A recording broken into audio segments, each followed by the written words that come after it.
हो गया। तो लास्ट क्लास के अंदर हमने स्टार्ट किया था कौन सा, पॉलिनेशन, जिसमें हमने क्या पढ़ा था, types of pollination based on source of pollen grain, and then हमने पढ़ा था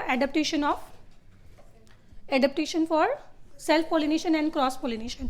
जो वो एडेप्टेशन ऑफ क्रॉस पॉलिनेशन जो है एनसीईआरटी के अंदर हेडिंग दिया होगा आउट ब्रीडिंग डिवाइस के नाम से, ठीक है। चलो उसके बाद में नेक्स्ट हम फिर से वापस बात करते हैं यहाँ पे टाइप्स ऑफ पॉलिनेशन के बारे में। बेटा अरे देखो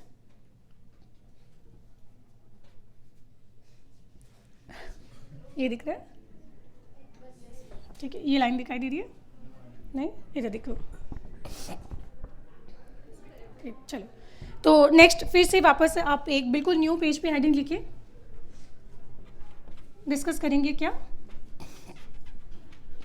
टाइप्स ऑफ पॉलिनेशन, और इस बार हम लोग डिस्कस करेंगे यहाँ पे बेस्ड ऑन पॉलिनेटर, है ना। अब पॉलिनेटर कौन हो सकता है, ये पॉलिनेटर कोई लिविंग हो सकता है या फिर क्या हो सकता है, नॉन लिविंग हो सकता है। तो या तो ये एबायोटिक फैक्टर्स हो सकते हैं, फैक्टर नहीं, एबायोटिक पॉलिनेटर हो सकते हैं, या फिर ये जो है कोई बायोटिक पॉलिनेटर हो सकता है। अब एबायोटिक का मतलब नॉन लिविंग ना, तो अब नॉन लिविंग क्या होता है जो पॉलिनेशन में हेल्प करेगा, तो आप लोग जानते हो विंड और वाटर। तो इसमें एबायोटिक पॉलिनेशन में हम दो टाइप पढ़ेंगे, कौन सा, पहले आता है विंड पॉलिनेशन बोलिए आप, या फिर इसको हम लोग और क्या बोलते हैं, एनिमोफिली। एनिमो मतलब याद रखना एयर की बात हो रही है। और दूसरा होता है कौन सा, यहाँ पे water pollination, and water pollination को हम बोलते हैं हाइड्रोफिली। तो आप समझ रहे हैं, जब सफिक्स में PHILY लिखा होता है फिली, तो ये सफिक्स किसके लिए होता है, पॉलिनेशन के लिए, है ना। तो अब इधर आ जाते हैं बायोटिक पॉलिनेशन। तो बायोटिक पॉलिनेशन कौन कौन सा होता है, 1 2 3 4 एंड 5। हमारी एनसीईआरटी की अगर बात करें तो एनसीईआरटी के अंदर सबसे पहले दिया होगा कौन सा, इंसेक्ट पॉलिनेशन। तो जो लोग जूलॉजी लेते हैं एंड देन फिर उसके बाद में इंसेक्ट पे स्टडी करते हैं, तो जो साइंटिस्ट इंसेक्ट पे स्टडी करते हैं उनको बोलते क्या है, एंटोमोलॉजिस्ट। और एंटोमोलॉजी क्या होती है, स्टडी ऑफ इंसेक्ट। तो इंसेक्ट के थ्रू पॉलिनेशन को क्या बोलेंगे, एंटोमोफिली बोलेंगे। तो यहाँ पे नेक्स्ट आ जाएगा कौन सा, इंसेक्ट पॉलिनेशन, या फिर इसको बोला जाएगा क्या, एंटोमोफिली बोला जाएगा। एंड दूसरा कौन सा होता है, यहाँ पे बर्ड पॉलिनेशन भी होता है, एंड बर्ड पॉलिनेशन को हम बोलते हैं ऑर्निथोफिली। फिर एक बैट पॉलिनेशन भी होता है जिसको बोलते हैं चिरेप्टेरो, हाँ कुछ कैरेप्टेरो बोलते हैं, चिरेप्टेरो क्या हो जाएगा, फिली। और फिर एक होता है स्नेक पॉलिनेशन, और एक होता है स्नेल पॉलिनेशन भी। स्नेल पॉलिनेशन जैसे स्नेल कहाँ से बिलोंग करते हैं, मोलस्का से, मोलस्का मतलब मेलेको, वैसे study of mollusc is equal to malacology होती है। सो दैट्स वाई इसको हम क्या बोलते हैं, मेलेकोफिली। एंड लास्ट हम पढ़ेंगे यहाँ पे एंड पॉलिनेशन। हाँ चींटियाँ भी पॉलिनेशन में हेल्प करती है, जैसे एग्जांपल मैंगो, आम का जो पेड़ होता है, जब उसमें पॉलिनेशन का टाइम होता है तो वहाँ पे खूब सारी चींटियाँ हो जाती है, पर ये नहीं कि बेटा उनको मारना शुरू कर दो, नहीं, वहाँ पे चींटियाँ जो है वो क्या कर रही है, लीची हो गया प्लांट, इनके अंदर पॉलिनेशन में हेल्प कर रही है। तो एंड पॉलिनेशन को क्या बोलते हैं, मेकोफिली। तो अब हमारे आने वाले टॉपिक का ये हेडिंग हो जाएगा, एंटोमोफिली, ऑर्निथोफिली, चिरेप्टेरोफिली, मेलेकोफिली और मिरमेकोफिली, है ना। अच्छा अब मुझे बताओ कि आपको क्या लगता है कि आपने जब पहली बार पॉलिनेशन के बारे में सुना होगा 6-7 क्लास में, है ना, तो आपने क्या सुना था कभी, तो सबसे पहले आपने इंसेक्ट पॉलिनेशन पढ़ा था, क्योंकि सबसे ज़्यादा जो पॉलिनेशन नेचर में देखने को मिलता है वो कौन सा होता है? तो मोस्ट ऑफ पॉलिनेशन जो है या मेजर जो पॉलिनेटर होते हैं वो कौन से होते हैं, बायोटिक होते हैं। और इनमें भी अगर बात की जाए तो सबसे पहले आपने हनी बी के बारे में सुना था, हनी बी मतलब क्या पढ़ा था, इंसेक्ट पॉलिनेशन।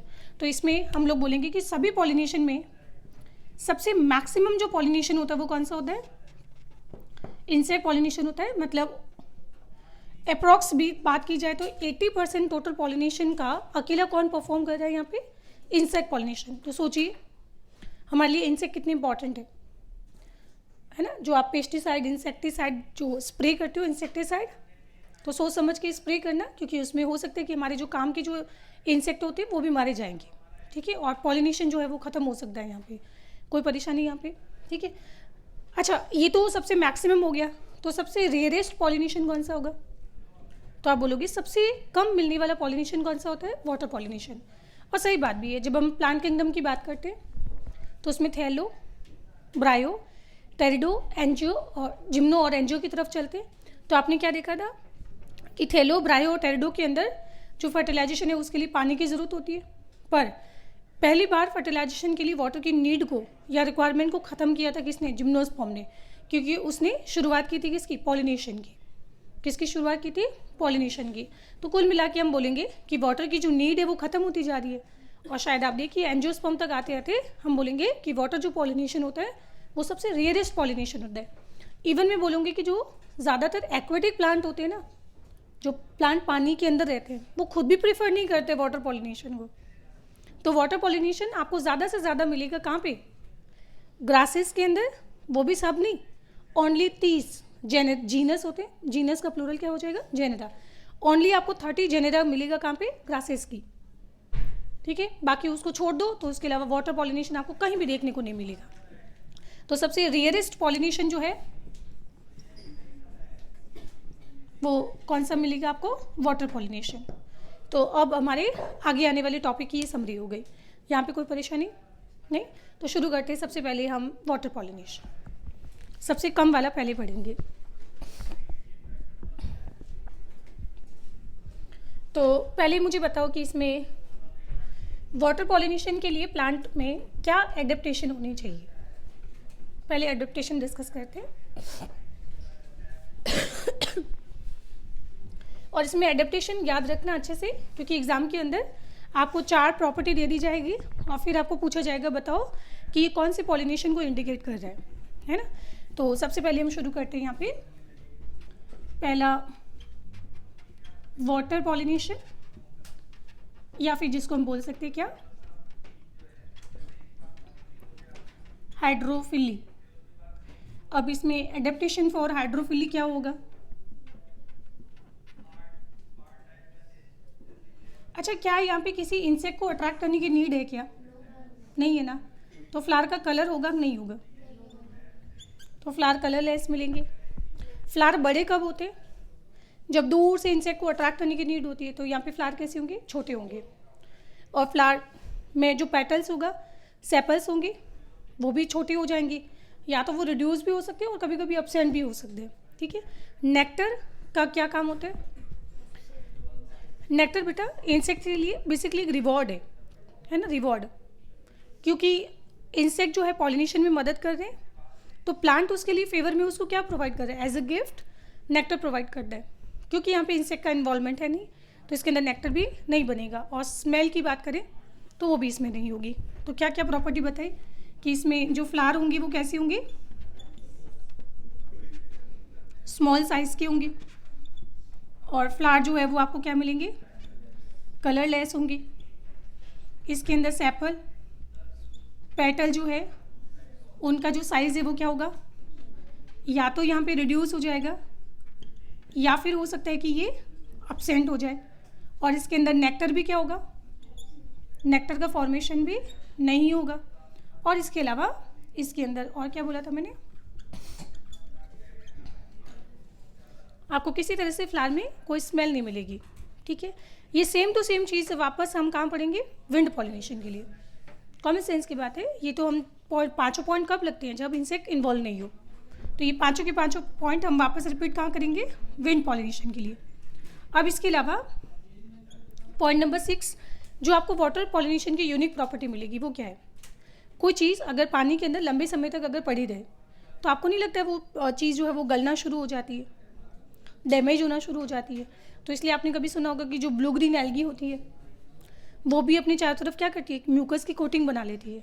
उस म्यूकस की कोटिंग को हम क्या बोलते हैं? म्यूसिरिजिनस कवरिंग बोलते हैं। तो बिल्कुल एग्जैक्टली ऐसे यहाँ पे भी इसके जो फ्लारल पार्ट होंगे उनके भी चारों तरफ आपको क्या मिलेगा? म्यूसिरिजिनस कवरिंग मिलेगी। तो आप सोचो उससे क्या फ़ायदा होगा?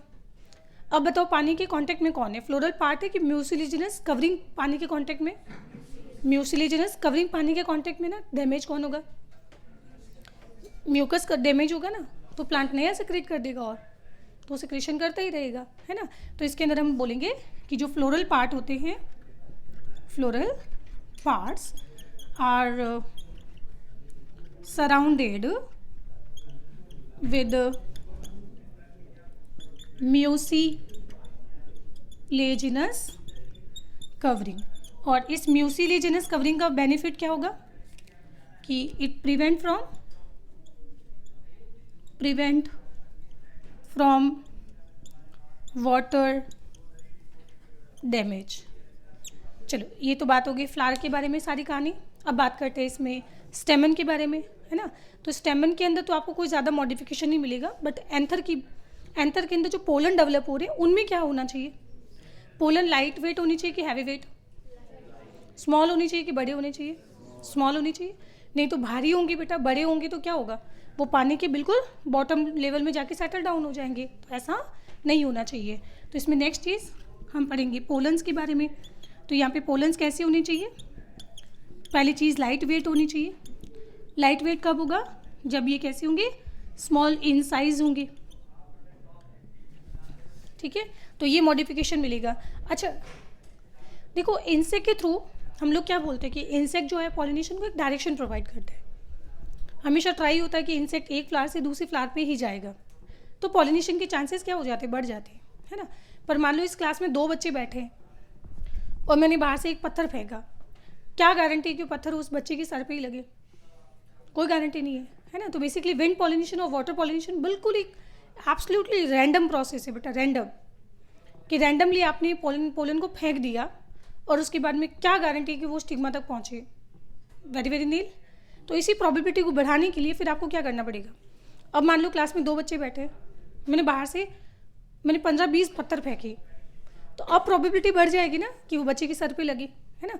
तो उस कंडीशन में जहाँ पे वाटर पॉलिनेशन होता है उसमें आपको पोलन की संख्या ज़्यादा देखने को मिलती है ना। तो यहाँ पे हम पढ़ेंगे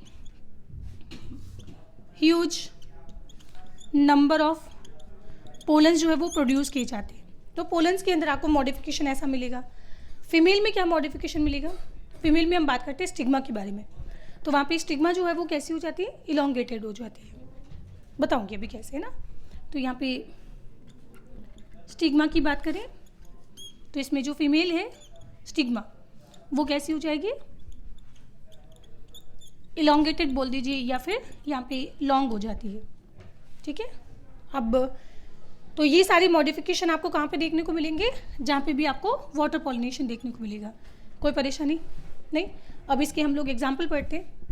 एग्जाम्पल मतलब टाइप्स ऑफ वाटर पॉलिनेशन। तो वाटर पॉलिनेशन 2 टाइप का होगा, या तो ये पानी के अंदर होगा या फिर पानी के बाहर, नहीं पानी के सरफेस पे होगा। तो अगर पानी के सरफेस पे हो रहा है तो उसको हम क्या बोलते हैं, एपी, और पानी के अंदर हो रहा है तो उसको हम क्या बोलते हैं, हाइपो। तो ये हो जाएगा एपी हाइड्रोफिली, और इसको बोला जाएगा क्या, हाइपो हाइड्रोफिली। तो ये तो हो जाएगा इनसाइड द वाटर, और ये कहाँ पे होगा, at the surface of water, at the surface of water. Now example के बारे में जो नीट एग्जाम के लिए इंपॉर्टेंट है, तो इसमें एग्जाम्पल क्या आता है, वेलेस्नेरिया जिसको टैप ग्रास या रिबन ग्रास भी बोलते हैं, और एक एग्जाम्पल आता है hydrilla. And by the way दोनों ही प्लांट कहाँ पे रहते हैं, फ्रेश वाटर में। तो ऐसे याद रख लेना कि जो मैं पहले फर्स्ट पढ़ा रही हूँ, तो फर्स्ट वाला रहता कहाँ पे, फ्रेश वाटर में। तो इसमें एग्जाम्पल आ जाएगा कौन सा, पहला एग्जाम्पल आ जाएगा यहाँ पे वेलेस्नेरिया, जिसको हम टैप या फिर इसको रिबन, क्योंकि इसकी लीफ जो है वो आपको रिबन या फिर टैप जैसी दिखाई देगी, ये हो जाएगा वेलेस्नेरिया। एंड दूसरा एग्जाम्पल हो जाएगा कौन सा, हाइड्रिला, ठीक है। अच्छा इधर एग्जाम्पल की बात करें तो यहाँ पे कौन आ जाएगा, जॉस्टेरा। एंड जॉस्टेरा जो है वो कहाँ पे रहता है, समुद्र में, मेरीन वाटर में। और जॉस्टेरा भी बेसिकली ग्रासेज है, क्योंकि मैंने आपको बोला ही था कि सबसे रेयरेस्ट पॉलिनेशन कौन सा होता है, वाटर पॉलिनेशन सबसे रेयरेस्ट होता है। इवन मैंने बोला था कि मोस्ट ऑफ एक्वेटिक प्लांट भी प्रिफर नहीं करते हैं कौन सा, वाटर पॉलिनेशन। तो इसमें मोस्ट ऑफ एक्वेटिक प्लांट के अंदर पॉलिनेशन या तो किसके थ्रू होगा, इंसेक्ट के थ्रू पॉलिनेशन होगा, या फिर हम बोलेंगे कि उसमें पॉलिनेशन विंड के थ्रू होगा। ठीक है, कोई एग्जांपल बता सकते हो जहाँ पे प्लांट एक्वेटिक है बट उसमें पॉलिनेशन इंसेक्ट के थ्रू हो रहा है? वाटर लिली और लोटस। तो इसमें एग्जांपल क्या आ जाएगा, वाटर लिली और एग्जांपल आ जाएगा लोटस। ठीक है, और दूसरा वाटर हाइसिनेंस सुना है, आइकॉर्निया, टेरर ऑफ बंगाल, है ना। तो प्लांट की वो होता कहाँ पे, प्लांट के ऊपर पानी की सरफेस पे होता है ना, तो उसमें होगा क्या, विंड पॉलिनेशन होगा। तो इसमें एग्जांपल आ जाएगा कौन सा,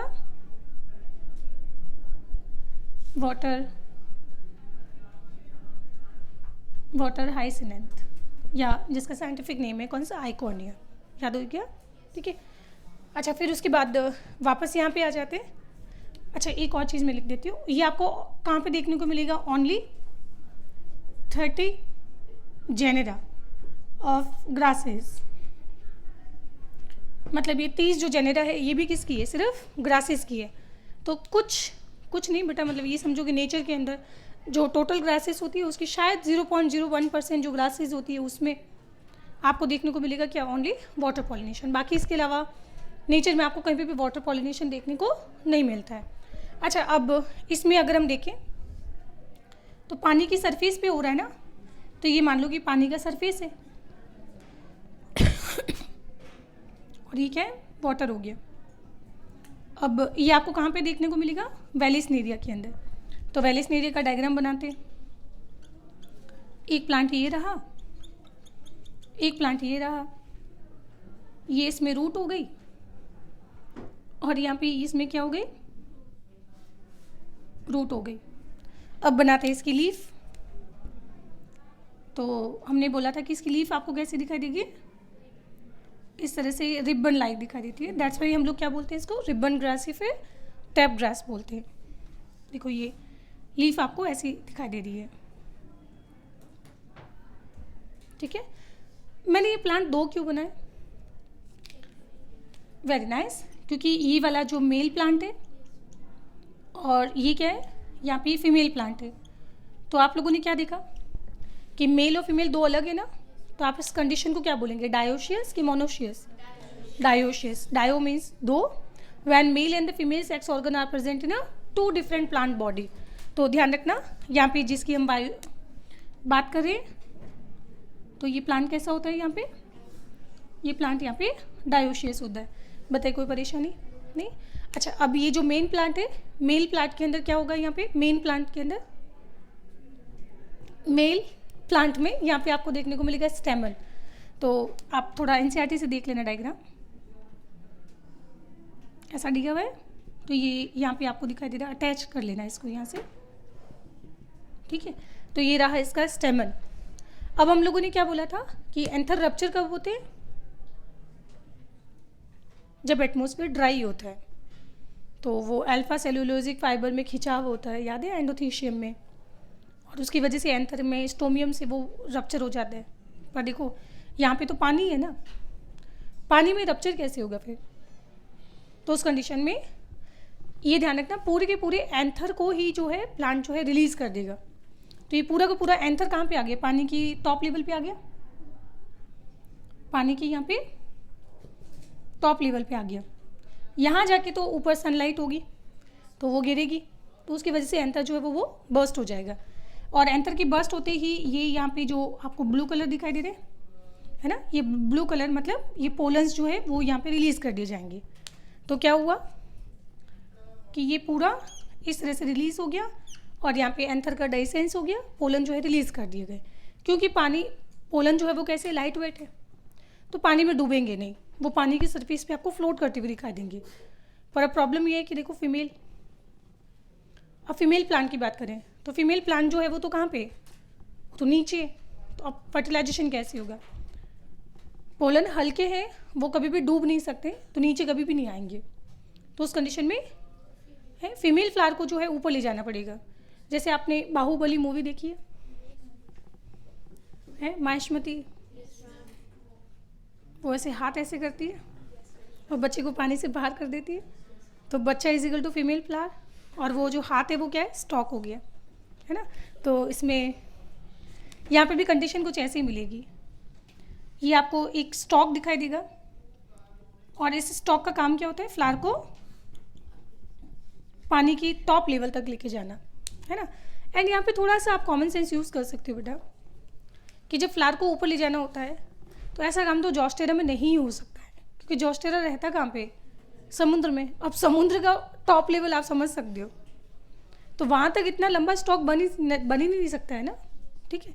तो इसलिए अच्छा, ये रहा इसमें फीमेल, तो ये इसकी स्टिग्मा हो गई, ये इसकी स्टाइल होगी, एंड ये वाला पार्ट क्या हो गया, इसमें ओवरी हो गया। कितना आसान था, ठीक है। अब ये जो पोलन्स होंगे वो क्या होंगे, यहाँ जाके सेटल डाउन होंगे, एंड देन यहाँ पे क्या होगा, फर्टिलाइजेशन हो जाएगा, ठीक है।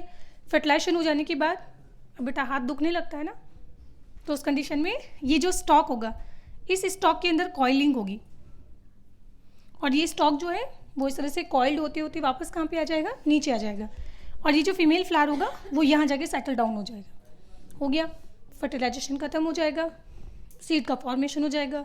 सीड जब बनेंगे तो उसके बाद में वो डिस्पर्स्ड कर दी जाएंगी, और वो सीड जो है वो यहाँ जाके फिर से वापस डिस्ट्रीब्यूट हो जाएंगे और नए प्लांट डेवलप कर लेंगे। कितना आसान था, ठीक है। तो ये आपको कहाँ पे मिलेगा ऐसा, वेलिस्नेरिया के अंदर। अब जॉस्टेरा के बारे में ये सारी चीज़ें आपको नहीं पढ़नी है, ठीक है। जॉस्टेरा के अंदर अगर यहाँ पे पोलन्स की बात की जाए तो पता है इसमें पोलन कैसे होते हैं, ऐसे। मैडम ये पोलन्स तो हमें बड़े लंबे दिखाई दे रहे हैं, तो सही बात है, सबसे लॉन्गेस्ट या फिर बोल दो सबसे लार्जेस्ट पोलन ग्रेन आपको प्लांट किंगडम में कहाँ मिलेंगे, जॉस्टेरा के। तो ये आपको कैसा दिखाई दे रहा है, पोलन्स इसकी फिलामेंटस है, फिलामेंटस मतलब थ्रेड लाइक, धागे की तरह, थ्रेड लाइक। एन प्लस सबसे लॉन्गेस्ट बोल दो पोलन्स आपको कौन से दिखाई देंगे। और इसकी एक यूनिक चीज़ बताऊं कि इसके ऊपर एग्जाइन अब्सेंट होती है, ठीक है। अच्छा, अगर कोई धागा है तो उस धागे को अगर ट्रैप करना है तो स्टिग्मा को कैसा होना चाहिए, कॉमन सेंस की बात है कि स्टिग्मा को फिर इस तरह से होना चाहिए। ये स्टिग्मा हो गया और ये नीचे वाला पार्ट स्टाइल हो गया। तो इसमें स्टिग्मा कैसी है, आपको लॉन्ग दिखाई दे रही है, तो उससे क्या फ़ायदा होगा कि पोलन जो है वो आपको धागे की तरह दिखाई दे रहा है। जब पोलन यहाँ पे आएगा तो ये पोलन जो है इस स्टिग्मा की चारों तरफ इस तरह से कॉइल्ड हो जाएगा, फिर बनेगी पोलन ट्यूब, फर्टिलाइजेशन होगा और जाइगोट का फॉर्मेशन हो जाएगा। बताइए कोई परेशानी यहाँ पे नहीं? चलो तो मुबारक हो। इसके साथ ही हमारा कंप्लीट हो गया कौन सा, पहला एक टॉपिक वाटर पॉलिनेशन। इसके बाद हम शुरू करेंगे कौन सा, विंड पॉलिनेशन। लिखिए इसको।